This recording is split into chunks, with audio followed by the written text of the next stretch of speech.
ভোলা সদরের পূর্ব ইলিশা ইউনিয়নের প্রত্যন্ত গ্রামের যুবক মিজান হোসেন ২.৫ মাস আগে ১,০০০ হাঁসের বাচ্চা দিয়ে খামার শুরু করেন তিনি। বর্তমানে তার খামারে ৪০০ হাঁস বিক্রি হয়েছে, এখনও অবশিষ্ট রয়েছে ৩০০ হাঁস। এতে সব খরচ মিটিয়ে লাখ টাকা লাভের আশা করছেন তিনি।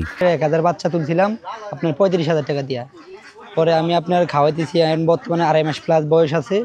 আপনার আমি ছোট একটা মুদি দোকান আছে, আমি দোকানদারির পাশাপাশি আমি হাঁস পালতেছি। ৮০-৯০ টাকা লাভ হইতে পারে। তাকে দেখে গ্রামের অন্য যুবকরাও হাঁস পালনে আগ্রহী হয়ে উঠেছেন।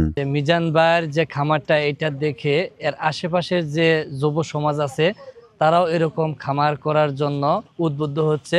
আরও একটু পরিকল্পনা আছে, আমি সামনের বছর আল্লাহ যদি বাঁচায় রাখি আমি এমন একটা খামার দিব। মিজানের যে চাষটা করতে আছে হাঁসের, শীতে ওর এই হাঁসটি দেখা আমরাও খুশি হয়েছি। হাঁসের খামার দেখার পরে আমার মনে হয়েছে যে হাঁসের খামার যদি বেকার যুবকরা করতে পারে দেখে তাহলে আমাদের আরো কর্মসংস্থান সৃষ্টি হবে। খামারিদের আগ্রহ বাড়াতে চিকিৎসা সেবা ও পরামর্শ দিচ্ছে প্রাণী সম্পদ বিভাগ। এই অনেকগুলো খামার আমাদের ভোলার চরা অঞ্চলে রয়েছে।